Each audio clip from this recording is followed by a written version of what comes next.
Welcome to Daily Wisdom, Walking the Path with the Buddha, a podcast shared by David Roylance. This podcast is dedicated to guiding you to completely eliminate the discontent mind and the suffering it causes by attaining enlightenment. Learn and practice the teachings of Gautama Buddha that will guide you to fully attain a peaceful, calm, serene, and content mind with joy. To support this podcast, visit patreon.com/supportbuddha or visit buddhadailywisdom.com, where you will discover a full range of courses, retreats, and online learning resources to assist you on the path to enlightenment. Now, here's our teacher to share more.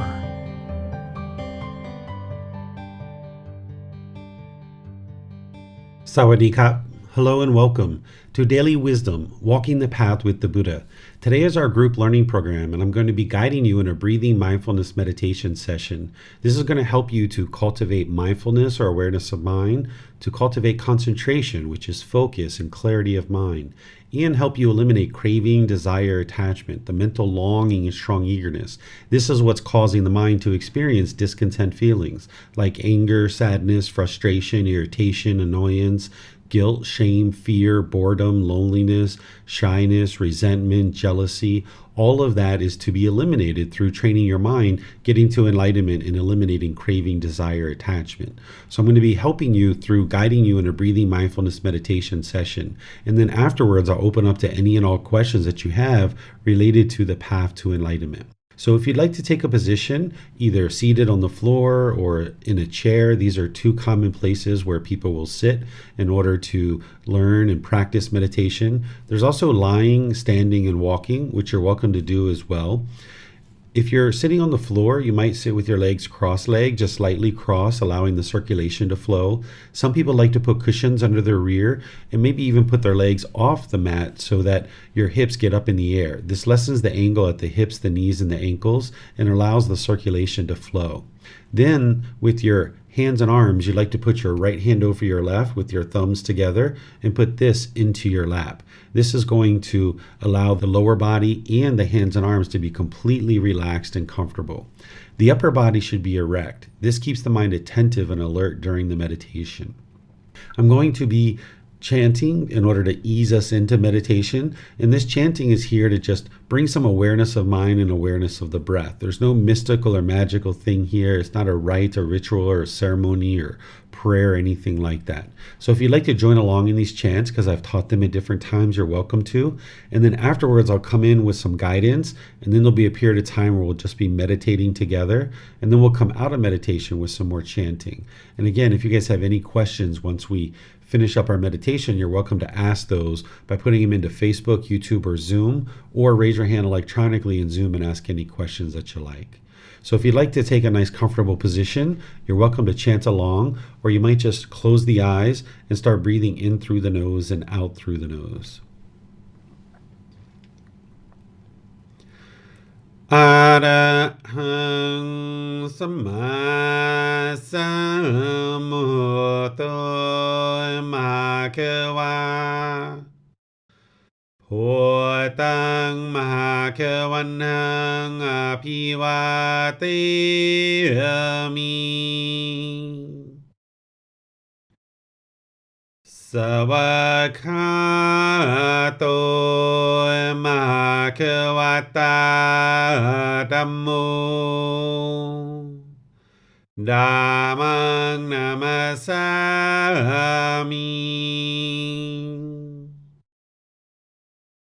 Supatipano Bhagavato Sāvaka Saṅgho Saṅghang Namami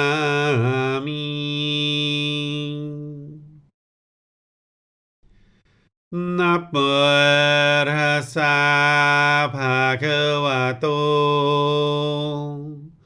Arahato Samma Sambuddhassa Namo Tassa Bhagavato อะระหะโตสัมมาสัมพุทธัสสะนะโมตัสสะภะคะวะโตอะระหะโตสัมมาสัมพุทธัสสะอิติปิโสมะหะคะวะอะระหังสัมมาสัมพุทโธวิชาจารณังสัมมุโนสกขาโตโรกาวิโตอนุเตโรปุริสาดามาสติสตาตาวามนุสนังพุทโธภาควาติ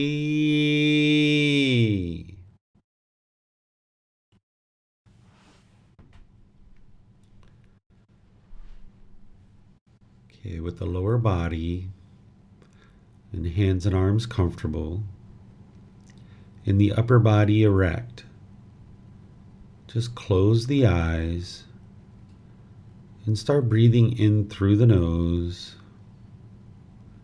and out through the nose. Here you would like to just establish the breath. A nice, natural, steady, and consistent breath. Not forced or controlled, just a gradual inhale through the nose, experiencing the full breath.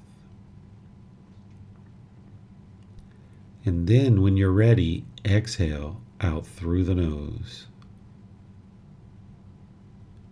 Breathing in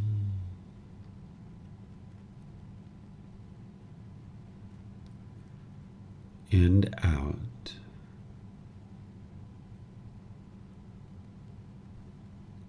Breathing in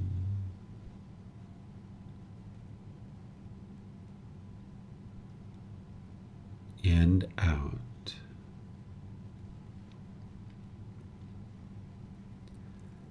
Your breath may not match up with the guidance that I'm providing, and that's okay. This is your practice. I'm just here for guidance. You can use this voice as a reminder that whenever you get to the next inhale, breathe in gradually through the nose, establishing a nice, natural, steady, consistent breath. And then whenever you're ready, exhale out through the nose. Breathing in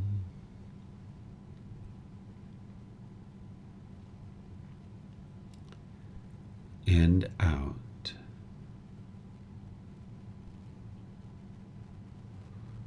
Breathing in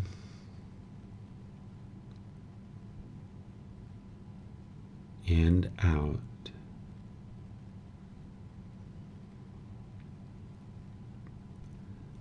Once the breath is well established, start fixating the mind on the breath.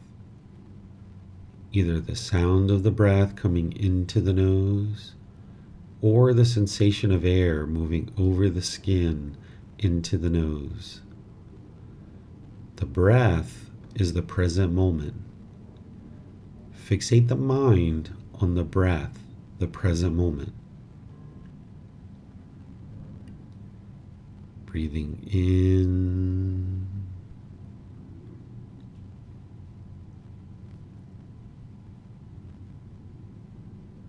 and out.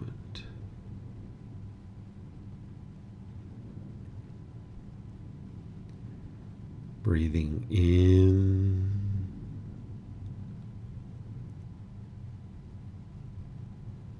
and out.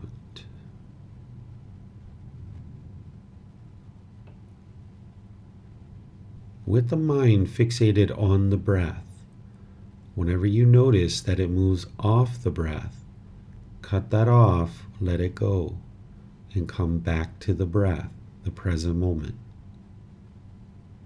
No need to observe your thought, label it, judge it, analyze it, or even try to figure out where it's coming from. Whenever you notice that the mind moves off the breath, cut that off, let it go, and come back to the breath, the present moment. Breathing in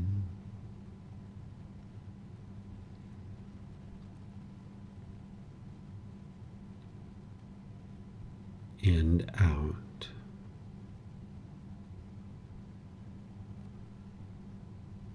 Breathing in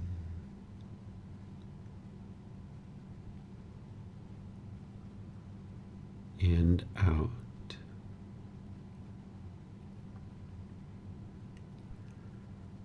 I'm going to be quiet now and let you do this work of focusing on the breath, cutting off and letting go anytime the mind moves off the breath. You have nowhere to go. There's nothing to do. No one needs you right now. This is your time to focus on the breath. Breathing in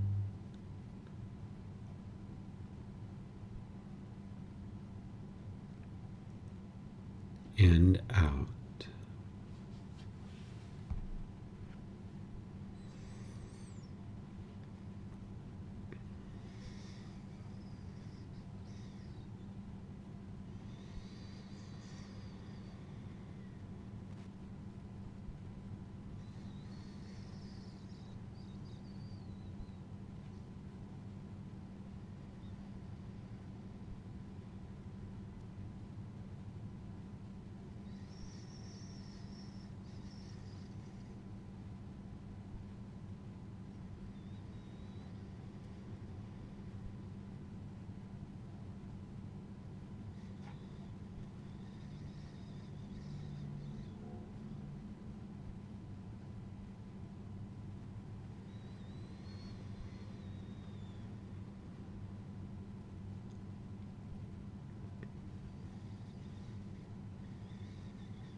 อะระหังสัมมาสัมพุทโธมะคะวะพุทธังมะคะวันนังอภิวาเทมิ สวากขาโตมหาควตาธัมโมธัมมังนามัสสามิสุปฏิปันโนภะคะวะโตสาวกสังโฆสังฆังนามามิ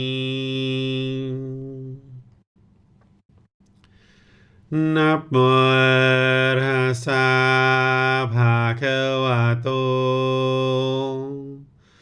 อะระหะโตสัมมาสัมพุทธัสสะ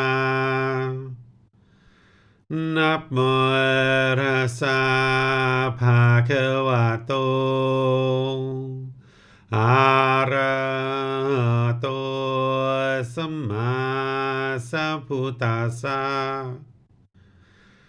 นะโมตัสสะภะคะวะโตอะระหะโตสัมมาสัมพุทธัสสะอิติปิโสมหะคะวะอะระหังสัมมาสัมพุทโธวิชาจารณังสัมมุโนสกขาโตโรกาวิตุอนุเตโรปุริสาธัมมาสติสัตตาตาวามนุสนังพุทโธภะคะวะติ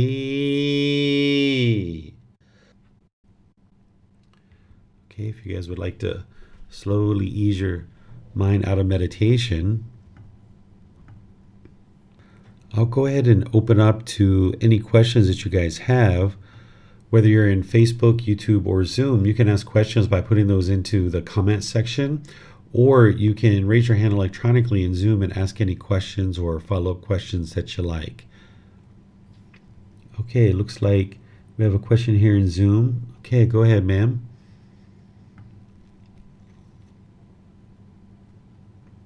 Hi, Teacher David. Hello, how are you? Good, how are you? Thank you for letting me ask questions. Sure, you're welcome. I have 3 questions actually.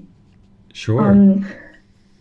One is I have like extreme fear arise in the dream when I have a nightmare.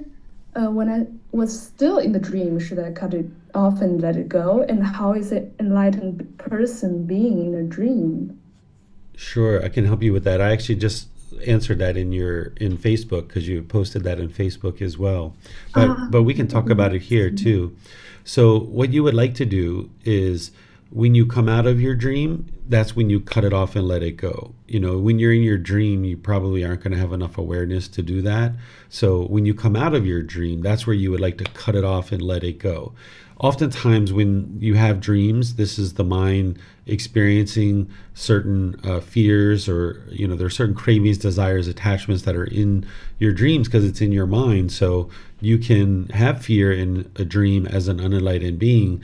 And I remember from your post that this was about your father.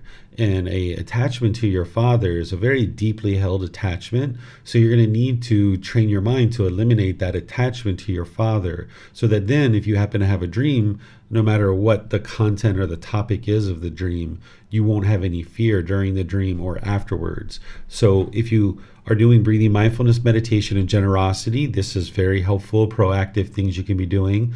But then also, when I taught chapter 17, I taught about reflection of death or contemplating death. If you haven't seen my class on that yet, you can get that on our YouTube channel, where I was teaching you how to eliminate attachment based on fear of your own death or based on attachment to individuals who are close to you.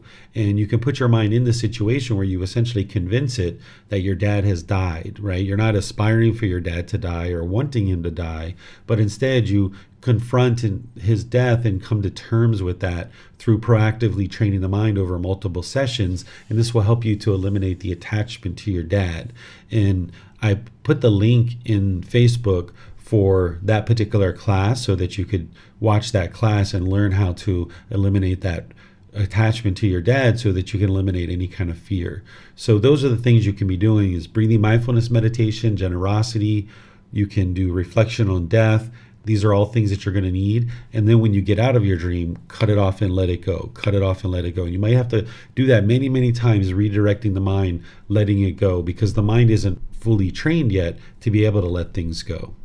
And then in terms of dreams for an enlightened being doesn't experience any fear at all, even in dreams. If they have a dream about somebody's death or anything like that, or some horrific murder or something like that, they're not going to have fear or be scared or anything like that, because the mind doesn't have any craving, desire, attachment. All the conditions that are in the mind that produce discontent feelings like fear have been eradicated. So by the time somebody gets to enlightenment, it's impossible for them to experience any discontent feelings, whether it's during the awake time or even during sleep as well. So by purifying your mind, you'll never experience fear ever again.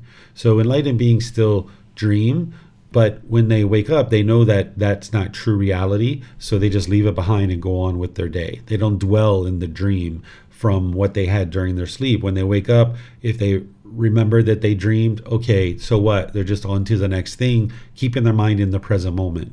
The dream is in the past. It's not true reality. It's in the past. It's during sleep. So once you wake up, you just keep the mind in the present moment, and your mind doesn't go to the dream. But even if you were dreaming something very horrific, again, you're not going to have any fear or any other discontent feelings at all. And then did you have some more questions, or were those the only ones? Yes, thank you very much. I still have questions. This is the only one. And also, just for reflecting on the dream solution, I did let it go after I woke up, but I observed that I had fear while I was during the dream. So I was a little bit like curious if I should also let it go in the dream. Would I be able to do that? Because I feel like I'm not. But it sounds like I just need more training, like just like what I did before, just need to let it go after I woke up. Yeah, exactly. I don't know that you're going to have the awareness to be able to cut it off and let it go in the dream. If you can, surely go ahead and do it. But you did what you needed to do, is when you woke up, you cut it off and let it go. But eventually you won't have those attachments anymore. You won't have those cravings anymore. So you won't experience any of those discontent feelings during the dream, so that when you wake up, it's just like, okay, well, that was a dream, and you're off to the next thing. No big deal. Yeah, and also for the death reflection, I actually just did today, and I feel like my experience feels more like when I was doing it, it's not that vivid as in the nightmare, in the dream. I feel like in the dream was even more vivid, makes me fear. But I feel like when I was doing the death reflection just myself, I feel like it's even a little bit like peaceful, or I was just thinking, trying to figure out what's the next things to do. For example, if I imagine my mom, dad, and then I was feeling like maybe the most needed thing to do is like be with my dad, because he's going to be more grieving than me probably. And I was trying to figure out what should I help for him. It's like more calm than really seeing a visual dream. But I also feel like maybe I also need more sessions on this kind of reflection to kind of get more and more used to it. Yeah, it seems like you have a pretty strong attachment to your dad. Maybe he was very influential as you were growing up. And this is not uncommon for a daughter to be attached to dad, and maybe for a son to be attached to mom. These are very common, and also for parents to be attached to their children too. This is all very common. So as you are training your mind, you should notice that the discontentedness diminishes. So if the fear was really heightened during the dream, when you do the reflection on death and it's less, that's a good sign. And then you wait a few weeks and you do it again, and it should be less and less until eventually you can do that reflection on death and there's no fear whatsoever. Right now, even when you're reflecting on your mom's death, it sounds like, or when you're considering that, your mind goes to your dad. And right away, that's indication that there's an attachment there to your dad. And that's normal, like I said, but you can eliminate that and get to the point where you don't have those discontent feelings related to these things. And dreams is one of the ways that the mind oftentimes confronts these situations, and it can expose to you where your cravings, desires, attachments are. This is what I was sharing with you in the Facebook response that I shared, is that these dreams, while you need to cut them off and let them go, any kind of discontent feelings that have arisen because of the dreams, that they are very good indicator for you to discover any cravings that are in the mind, so that then you can work to eliminate them. So this dream that you had, while I'm sure it shook the mind up, it was actually very helpful for you because it exposed something to you, that you have this attachment to your dad, and now you can take actions to address it through training of the mind and get liberated from it. Mm-hmm. Thank you. Thank you. This is very helpful. And the second question I was having was like, when I was listening back to one of your course session, you were sharing your personal experience getting into Buddhism, and your life events turned you to Thailand and everything. I was hearing the part you were saying, like, when you were young, you were having a lot of love in your mind, and you were wondering like why this love doesn't come back to you. And I feel like I got an emotional kind of shock when listening to this part, and I got crying. I wasn't very sure, and I was wondering like which part of this I was getting, and how should I antidote or eliminate of this sort of like mind will like shaken up. Yeah, it's the same thing. Whenever you experience any discontentedness whatsoever, you're always looking to cut that off and let it go in the moment. And then once the mind gets calm, maybe a few hours, a few days later, you would like to look inward and be reflective and figure out what were the cravings, desires, attachments that led to that discontentedness of the mind. Were you thinking about kids that were being abused? Are you thinking about your own childhood? Are you attached to your teacher? Or what is it? You got to uncover that by looking inward. And a teacher can kind of ask you questions and kind of help you to develop that skill. But just like you develop the skill to meditate and all the other skills and tools and techniques that you develop on this path, you need to develop the tool or the ability or the skill or the technique to be able to look inward and uncover what's going on in the mind in terms of what are the cravings, desires, attachments that led to any one particular experience of discontentedness. Because once you uncover and identify what the cravings, desires, attachments are, then you can put a plan in place to actually eliminate it. Because that generosity and the breathing mindfulness meditation, that's just the general ongoing training that you're doing. But then, as I've taught at different times in these programs, is you can put your mind into a situation and train it to almost surgically remove a certain craving, desire, attachment. But you wouldn't be able to do that if you can't identify them. So if you're able to identify your cravings of what led to that, then great. If you have any trouble, you can write to me and we can talk privately, and I can kind of ask you a few questions and see if you can uncover it through various questions that I ask.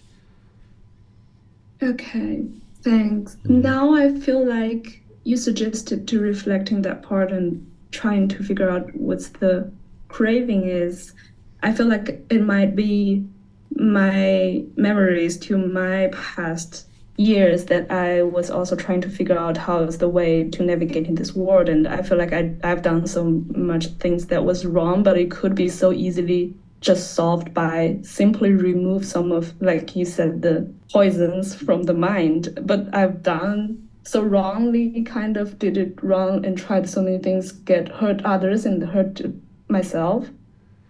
Maybe that's got resonated from past experience, so that makes me feel a bit sad. Yeah, so if you cling to the decisions that you made in the past, if you're holding on to those and then forming feelings about that in the present moment, that can lead to your sadness, right? So any decisions that you made in the past where you were doing harmful things, you need to let all that go and realize that, okay, you had a lack of wisdom back then. You didn't have the same understanding that you had now. So, of course, you made those unwise decisions and it produced unwholesome results for you. But those decisions don't define who you are as a person. And even though you made those decisions in the past, now if you experience that same situation again, with your improved wisdom, you would make different decisions that would lead to different results. So you can let go of any kind of harmful things that you did in the past and forgive yourself for that, because these decisions that you made doesn't define who you are. These were just decisions you made through your craving, through your anger, through your ignorance or your unknowing of true reality. And that's what is going to happen when somebody has those pollutions in the mind. So now you're bringing down your craving, anger, and ignorance.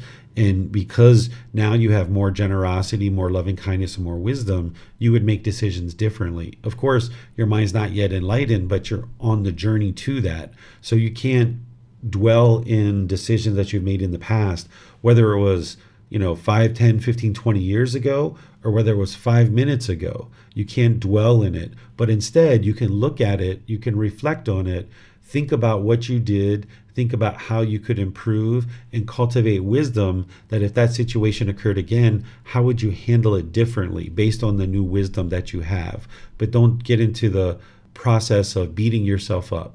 If you beat yourself up over decisions you made in the past, this is you clinging to it and now maybe feeling remorseful or guilty or shameful for the things that you did in the past. Just look at it as you had a lack of wisdom. And because of that lack of wisdom, that's what led you to making those decisions. But now you have more wisdom, but you can't beat yourself up for wisdom that you didn't have 5 years ago or 10 years ago or however long ago it was, because one of the ways you cultivate wisdom is through making mistakes. Sometimes that's what an individual needs in order to cultivate wisdom. So just because you didn't have that wisdom before, you have it now. So that's what you should focus on, that now you would do things very differently. Okay. Thank you very much. And for the next question, that's just, now I feel like I might know the answer to the next question already, but it's about when I was doing breathing mindfulness meditation. Sometimes there are like white noises underground, like constantly. I don't even feel like I can cut it off. I'm not even sure if it really exists, but I feel like when I'm talking, it doesn't really hear it's that much. But then when it's quiet, it's like a very strong white noise underground. Is this like a buzzing noise or like a kind of noise? I feel like it's more like buzzing. Buzzing. It's where, like a ringing in the ears? I'm sorry? Is it like a ringing in the ears? More like like when the television doesn't work very well or it doesn't have a signal. Okay. It has. Okay, so this is something that occurs as the mind's starting to get rid of its pollution and starting to awaken. This is one of the indications that the mind is starting to awaken, is that you start hearing sounds that other people don't hear. And sometimes people think there's something wrong with their ears or wrong with their brain, and they go to the doctor and they get all these different checks and they realize that there's nothing wrong with them. It's actually an indication of something really good. The Buddha talks about it during his lifetime, and I describe it as well in Volume 1, Chapter 3. I just talk about it just very briefly, that the Buddha talks about it. He calls them divine sounds, and what some people talk about them as is like these are the sounds of the heavenly realm. And as your mind becomes more and more awake, you can actually hear these sounds. And when the mind is unawakened and it's unenlightened and it's got a heavy pollution, you can't actually hear these sounds. But as the mind's starting to awaken, you can start hearing these sounds, but they're not permanent. But when it's really quiet, like when you're in meditation or something, if it's really quiet during your meditation, you might hear it. Or if you're going to sleep at night or waking up in the morning, you might hear it. But it's impermanent and it won't bother the mind if you don't have a craving for things to be a certain way. So just know that this is actually a very good indication that the mind is awakening. Early on, when it first starts happening, it can sound pretty strong, and it can be kind of odd, but as you go, you'll get used to it, and you won't even really notice it much, except for very rare situations when, like I said, maybe you're falling asleep or you're meditating in a lot of quietness or something like that. Okay, understood. Yeah, sometimes I hear people shouting too, but it's some sort of, I feel like it's from my mind, so I didn't really pay attention to it. Yeah. But yeah, that makes sense. So what that can be is that can be beings from other realms, where you can actually have this communication with beings from other realms, or it can also be memories from past lives as well. So if you're hearing screaming, or you're having memories or seeing vivid imagery and stuff like this can all be either communication from beings from other realms, or it can start to be that the mind's starting to maybe observe past lives a little bit, because you starting to hear the ringing a little bit is an indication that the pollution's coming down. And when that is occurring, this is when you can also get communication with beings from other realms. You can observe past lives. And then also, this is a time when dreams start to become very intense oftentimes. So all of this is kind of like leaning towards showing that you're doing the work and the mind's starting to awaken. And these are all indications that that's occurring. Okay, understood. Thank you very much. I think that's all my questions. Thank you very much. Okay, you're very welcome. Can you remind me how to pronounce your name that you use in Zoom? That's Yi Hang Yang. Yi Hang Yang. Okay, because I know you go by Sophia, right? I'm sorry? Don't you go by Sophia or some other name? No, I always go by this Yi Hang I know Yang. I know in Zoom you go by that, but when you were here in Chiang Mai, didn't you introduce yourself with a different name? I think it's the same name. Maybe I pronounced it a bit weirdly back then. Oh, I don't okay. know. So I always go by this name. Yeah. Yi Hang. Yes. Yes. Okay. So that way That's I'll know how correct. to reference you when you ask questions in Zoom. Thank you. Okay, thank you. All right, if anybody else has any questions, you can put that into Facebook, YouTube, or Zoom, or you can raise your hand in Zoom and ask any questions that you like.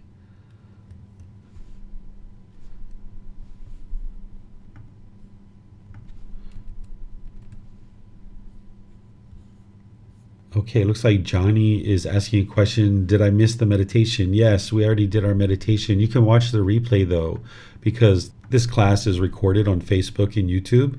So if you rewind back, you can receive the guidance for meditation. Okay, I'm not seeing any other questions anywhere. So thank you all for joining for today's class. I'll just remind you about the upcoming classes. The upcoming classes coming up on Sunday, we have our group learning program where we're going to be in chapter 19. This is titled The Difficult Human Existence, Sickness, Aging, and Death. This is where you're going to learn about the life story of the Buddha and what motivated him to go on this journey to enlightenment. And you're going to learn about these very problematic times in the unenlightened mind, is that when you are experiencing sickness, aging, and death, this is a very opportune time for the mind to become discontent. And then also, when you have people around you that you might be very close to, you might notice that the mind is discontent during those times as well. Whether your parents or your siblings or your friends or family are sick or aging or experiencing death, you might have a lot of difficulties with that. So I'm going to teach you not only the life story of the Buddha and what motivated him to go on this journey to enlightenment, but how to understand this period of time when there's sickness, aging, and death in your life. And then next Wednesday, we're going to be doing loving kindness meditation. So I'll guide you guys in that and then open up to any and all questions that you have. Of course, we have the Pali Canon and English study group on Saturdays as well. And then this Sunday, I'm going to be starting a week-long retreat where it's all the teachings that you need in order to get to the first stage of enlightenment.